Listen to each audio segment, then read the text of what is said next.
அடுத்ததாக இந்த படத்தோட கதை, திரைக்கதை, வசனம் எழுதி கேமராவும் ஒர்க் பண்ணி டைரக்ஷனும் பண்ணியுள்ள குகணேசன் சோனைமுத்து அவர்கள்.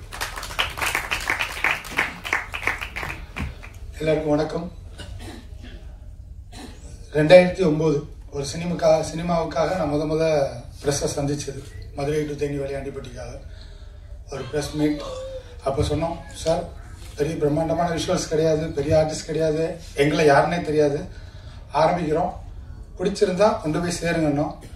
ஸோ மதுரை டு தேனி இன்னைக்கு கண்டிப்பாக தெரியாத 100 பேர்ட்ட சொன்னோம்னா ஒரு 75 பேருக்காவது தெரியும். ஸோ அப்படி தான் கொண்டு போனீங்க. இந்த படமும் அப்படி தான். பெரிய பிரம்மாண்டமான எந்த விஷுவலும் இல்லை. டெய்லி ஒன்று கண்டிப்பாக படம் பார்க்குறவங்க வீட்டில் இது நடந்திருக்கும், இல்லை நமக்கு தெரிஞ்சவங்க வீட்டில், இல்லை நியூஸில், டிவியில் எப்படியாவது இந்த விஷயங்கள் நம்ம பார்த்துருக்கோம். ரொம்ப சிம்பிளாக சொன்னாங்க, திணை விதைத்தவன் திணை அறுப்பான், வினை விதைத்தவன் வினை அறுப்பான். கொஞ்சம் முன்ன பண்ண ஆகலாம் டைம், அவ்வளோதான். ஸோ மறுபடி இப்போ கிட்டத்தட்ட கொரோனா ஒரு 5-6 வருஷம் கழித்து மறுபடியும் உங்களெல்லாம் சந்திக்கிறது மிகப்பெரிய மகிழ்ச்சி. ஏன்னா சினிமாவை நேசிக்கிற ஒவ்வொருத்தருக்கும் தெரியும் இல்லையா, அந்த சினிமாவுக்குள்ளே இருக்கணும், சினிமா சார்ந்து பேசணும், சினிமாவிலேயே இருக்கணும். நான் எல்லாத்தையும் சொல்லுவேன், நம்ம சினிமா உண்மையாக நேசிச்சோம்னா கண்டிப்பாக சினிமா கைவிடாது அப்படின்ட்டு. நிறைய பேர் சொல்லுவாங்க, நாங்கள் ப்ரொடியூஸ் பண்ணோம், தெருவுக்கு வந்துட்டோம், வீணாக பண்ணோன்ட்டு. கண்டிப்பாக உங்கள் எல்லாருக்குமே தெரியும், அவங்களுடைய ஆட்டிடியூட்ஸும் அவங்களுடைய செயல்கள் மட்டும்தான் அவங்களை கொண்டு வந்திருக்குமே தவிர சினிமாவை நேசித்த யாருமே இன்னைக்கு தெருவிலலாம் இல்லை அப்படின்றது ஏன் நம்பிக்கை. ஏன்னா நாங்கள் பண்ண மதுரை டு தேனி ஆகட்டும், சனிக்கிழமை சாயங்காலம் 5 மணி ஃபர்ஸ்ட் டிஎஸ்எல்ஆரில் பண்ணி ஒரு லிம்கா ரெக்கார்ட் பண்ணோம். அதுக்கப்புறம் முயல்னு ஒரு படம் பண்ணோம், நிறைய ஃபோட்டோ வீடியோகிராஃபர்ஸ்லாம் சேர்ந்து. இவ்வளவு நடந்து கொரோனாவில் எந்த வாய்ப்பும் இல்லாமல் நான் சென்னையிலேருந்து மதுரை போயிட்டேன். மதுரையில் இருந்தப்பவும் நான் ஒவ்வொரு நாளும் இந்த சினிமாவை நேசிச்சுட்டே இருந்தேன். அதுதான் ஒரு பாண்டியன், எங்களுடைய ரோட்டரி பாண்டியன் கிளப்பில் நான் இணைந்தது, அங்கே நான் என்னுடைய தயாரிப்பாளரை பார்த்தது, யதார்த்தமாக பேசினது. ஆக்சுவலாக நான் கொஞ்ச நாளாகவே எந்த ப்ரொடியூசர்ட்டையும் பெருசாக நான் ஆரம்பத்துலேருந்தே நண்பர் மதுரை டு தேனி விமல் சார் அவங்க ஒரு கொஞ்சம் பணம் கொண்டு வந்தாங்க, மீதியை நான் போட்டு ப்ரொடியூஸ் பண்ணோம். ஆனால் எனக்கு ப்ரொடியூசர் ஆகணும்னு எந்த ஆசையும் கிடையாது. சினிமாட்டோகிராஃபர், டைரக்டர், இப்படி ஒவ்வொரு படமுமே நாங்கள் கொஞ்சம் போட்டு தான் பண்ணிட்டே வந்தேன். ஒரு ஸ்டேஜில் நிப்பாட்டி, இனிமேல் நம்ம பணம் போடக்கூடாது. அதில் நிறைய தலைவலி உண்டு. எப்படி காயத்ரின்னு சொன்னாங்களோ, என்னுடைய அத்தனை தலைவலிகளையுமே பார்த்துக்கிறது என்னுடைய நண்பன் பாலா தான். ஏன்னா நாங்கள் தான் சேர்ந்து ஓடணும். அப்போ நானும் அவனு பேசணும், நண்பா ஒரு ப்ரொடியூசர் நம்ம 10 பைசா கூட நம்ம கை காசு போட்டு கடன் வாங்கி போட்டு இது இல்லாமல் ரிலாக்ஸ்டாக ஒர்க் பண்ணணும். ப்ரொடியூசர் என்கிட்ட கேள்வி கேட்கணும், உனக்கு என்ன சொல்கிற டயத்தில் பணம் வருது, வேலையை பாடுறா அப்படின்ற மாதிரி ஒரு ப்ரொடியூசர். இப்படி ஒரு வேலையை பார்க்கணும்னு நிறைய நாள் யோசிச்சிருக்கோம். அப்படி கிடைச்சவர் தான் ஆனந்த முருகன் சார். ஒரு சின்னதில் ஆரம்பித்தோம், அப்படியே வந்து இந்த படம் இப்போ எல்லாத்துக்குமே தடங்கல்கள் இருக்கும், அது மாதிரி நிறைய. கண்டிப்பாக இந்த படம் எல்லாத்தையும் போய் சேருன்ற நம்பிக்கை உண்டு. மறுபடியும் உங்களை சந்திப்போம்.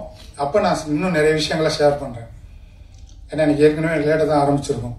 ஸோ அப்போ வந்து ஒரு பட்ஜெட், இந்த மாதிரி ஒரு பட்ஜெட்டில் பண்ணலாமா யோசித்தோம். முதல் ஒரு 3-4 நாள் வேலை பார்த்தோம். அதுக்கப்புறம் அவர்கிட்ட ஆக்சுவலாக இந்த படம் பண்ணும்போது, சார் ஷூட்டிங் செலவுகளை மட்டும் பாருங்கள், போஸ்ட் ப்ரொடக்ஷனுக்கெல்லாம் நான் என்னுடைய நண்பர்கள் நிறைய இருக்காங்க, நான் பார்த்துக்கிறேன், இல்லை நான் பார்த்துக்கிறேன்னு ஆரம்பித்தோம். கொஞ்ச நாள் ஷூட் பண்ணி இந்த டீம் எல்லாம் பார்த்ததுக்கப்புறம் இன்னைக்கு நான் ஆசைப்பட்ட மாதிரி சோலோ ப்ரொடியூசர், அவரே போஸ்ட் ப்ரொடக்ஷனே நானே பார்த்துக்கிறேன், நீங்கள் வேலையை மட்டும் பாருங்கன்னாங்க. அப்படிதான் இது வந்துச்சு. ஆக்சுவலாக எனக்கு ரொம்ப சந்தோஷம் உங்கள் எல்லாரையும் நினச்சி. ஏன்னா இது ஒரு படம் ஆரம்பித்தோம், இந்த பட்ஜெட்டில் வெறும் புதுமுகத்தை தான் வச்சு பண்ண முடியும்னு சொன்னேன். ப்ரொடியூசர் சொன்னார், கோன் சார் உங்களை நம்பி தான் நான் இறங்கியிருக்கேன், நீங்கள் என்னவோ பண்ணுங்க, சொன்னதை செஞ்சிருங்க அப்படின்னாரு. அப்புறம் தான் ஸ்கிரிப்டெல்லாம் முடித்து டேலாக் போது ஒவ்வொருத்தராக என்னுடைய ஏடிஸ் முத்தா டிசாட் இவங்களாம், சார் எனக்கு இவரை தெரியும் பேசலாமா, என்னப்பா நம்மள்ட்ட இருக்க பட்ஜெட்டுக்கு சரி வா பேசி பார்ப்போம் அப்படின்ட்டு தான் ஆரம்பிச்சது. முதல் புள்ளியார் சொல்லி போட்டது கஜராஜா சார், இன்னைக்கும் பேசினாரு. அப்புறம் பாலஹாசன் ஆகட்டும், ஸ்ரீதேவ் ஆகட்டும், யாசர் ஆகட்டும், இதில் இவங்க எல்லாமே என்னன்னா யாருமே ரொம்ப பில்டப் பண்ணல. டைரக்டரும் நாங்கள் இப்படிலாம் யோசித்தோம், இத்தனை நாள் யோசிச்சோம், எனக்கு இப்படிலாம் ஸ்கிரிப்ட் சொன்னாங்க. அது உண்மையில் எனக்கு மகிழ்ச்சி. ஃபேக்டாக பேசுனீங்க. நிறைய பேர் அப்படிதான் வந்தாங்க. திடீர்னு 3 நாளைக்கு முன்னாடியே யோசிச்சே இருப்போம், இந்த சீன் எப்போ பண்ணுறோம், இப்போ தானே ஒருத்தர் பிடிப்போம். ஆனால் என்னன்னா சுப்பன், நான் 2-3 டைட்டில் சொன்னேன் ப்ரொடியூசர்ஸ் கிட்ட, அதில் சுப்பன் ஓகே அப்படின்னாரு. சுப்பன் அப்படின்னா அப்பனுக்கே படம் பண்ண சுப்பிரமணியனை சுப்பன் சொல்லுவோம். வேற என்னன்னா கிராமங்கள்ல இருக்க எல்லாருமே தெரியும். ஊர்ல வீரமா இருக்க எதை வேணாலும் செய்வானா. அவனை சொல்லுவான், அம்புட்டு பெரிய சுப்பனாடா நீ அப்படின்னு கேள்வி கேட்போம். இந்த கதைப்படி வீரன் அப்படின்றவன் அந்த ஊர்ல யாருமே தொட முடியாத ஒருத்தன். ஸோ அவனுக்கும் நமக்கு செட் ஆகும். இன்னொன்னு சுப்பன், சூரசம்ஹாரம் சொல்லுவோம் இல்லையா, அரக்க குணம், தீய எண்ணங்கள் கொண்ட எல்லாருமே அரக்கர்கள் தான். ஸோ அவனை அழிக்கிறது தான் அப்படின்றதுனால இந்த ரெண்டுமே ஓகே ஆகும். அப்படின்னப்ப சுப்பன் ஓகேவா, ஓல்டா அப்படிலாம் இருக்குமேனு சிலது.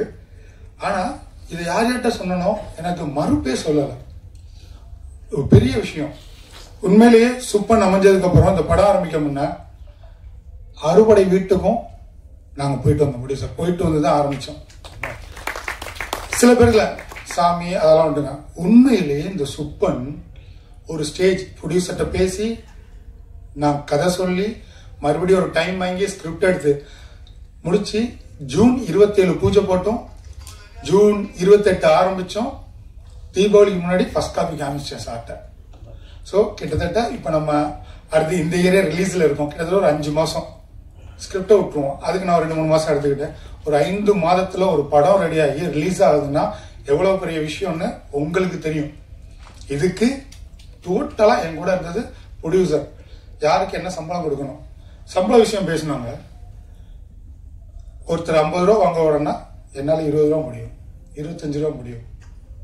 ஆனா அதை கரெக்டா கொடுத்துருவோம். இந்த செகண்ட் உங்களுக்கு ஒரு பெருமையா சொல்றேன். இன்னும் எத்தனையோ படத்தோட சம்பளம் வரலன்னு பிரஸ் பீப்புளுக்கும் ஒவ்வொருத்தரும் புலம்புறதை கேட்டிருப்பீங்க. எல்லாரையும் வச்சுட்டு சொல்றேன், டெக்னீஷியன் தாங்க, இந்த செகண்ட் வரைக்கும் ஒத்த பைசா யாருக்கும் பேலன்ஸ் இல்லை. அந்த மாதிரி முடிச்சிருக்கோம். ஸோ அப்ப பாதிக்கு பாதி தான் எங்கள்கிட்ட வாங்கினாங்க. ஒவ்வொருத்தருமே அப்படிதான் உள்ள வந்தாங்க. யாரும் டிமாண்ட் கிடையாது. ஒவ்வொருத்தரை பத்தி பேசினா எனக்கு 10 நிமிஷம் வேணும். பாலகாசன் ஆகட்டும், யாசர் ஆகட்டும்,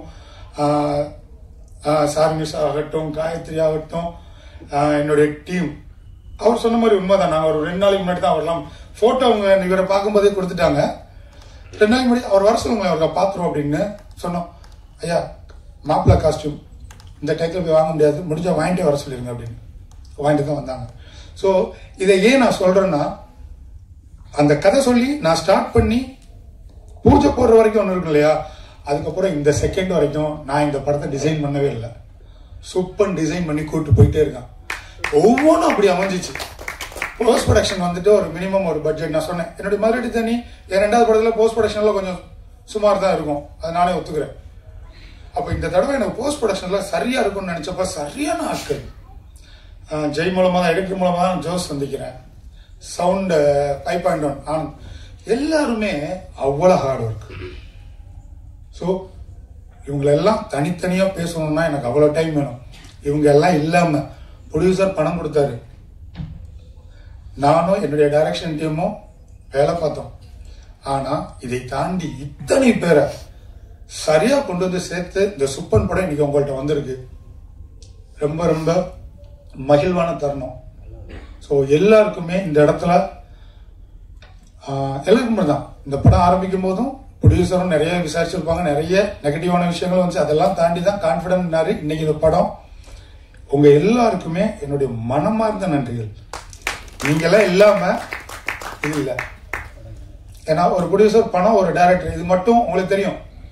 50 கோடியில் இருக்க படமும் நிக்கிது, 100 கோடியில் இருக்க படமும் வராம இருக்கு.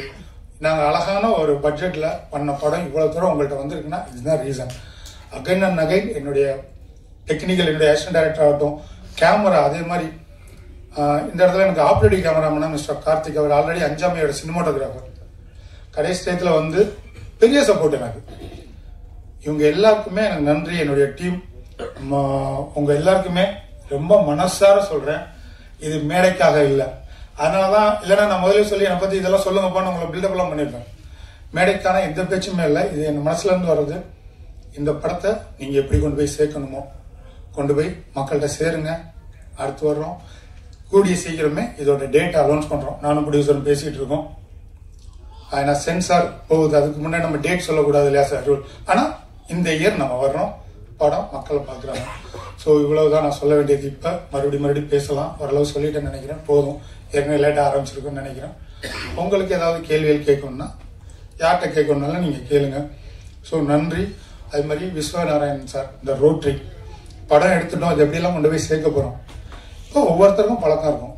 எனக்காக ஒரு 500 பேரோ, சாருக்காக ஒரு 1000 பேரோ, ஒவ்வொரு ஆர்டிஸ்டுக்காக பார்ப்பாங்கல்ல. இதை தாண்டி டோட்டல் ரோட்ரி மெம்பர்ஸ்ட்டு இந்த படத்தை கொண்டே காமிச்சு பண்ணுவோம் அப்படின்ட்டு சொல்லியிருக்காங்க.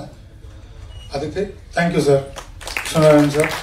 கண்டிப்பாக இந்த ரோட்ரியில் இணைந்தது, கண்டிப்பாக நான் பாண்டியன் கிளப்பில் ஜாயின் பண்ணதுனால மட்டும்தான் இப்படி ஒரு ப்ரொடியூசரை சந்திச்சிருக்கேன். இன்னைக்கு வரைக்கும் எந்த இதுவுமே இல்லாமல் எனக்கு கொடுத்துருக்காங்க. ஸோ நிறைய இதோட சக்ஸஸில் கண்டிப்பாக சந்திப்போம். என்னென்னலாம் நம்ம டார்ச்சர் பண்ணேன் இவங்க சொன்ன மாதிரி, எப்பப்பெல்லாம் எனக்கு என்ன வேணும்னு ஒன்னே கேட்டேன்ற விஷயங்கள், சுவாரஸ்யங்கள் இருக்கு, அதெல்லாம் நம்ம பேசுவோம். கண்டிப்பாக மறுபடியும் உங்களை சந்திக்கிற விஷயத்த இந்த சுப்பன் நிச்சயமா ஏற்படுத்தி கொடுப்பான். அதுல முழு நம்பிக்கை இருக்கு. எல்லாருக்குமே நன்றி. விஜயன் சார், நன்றி.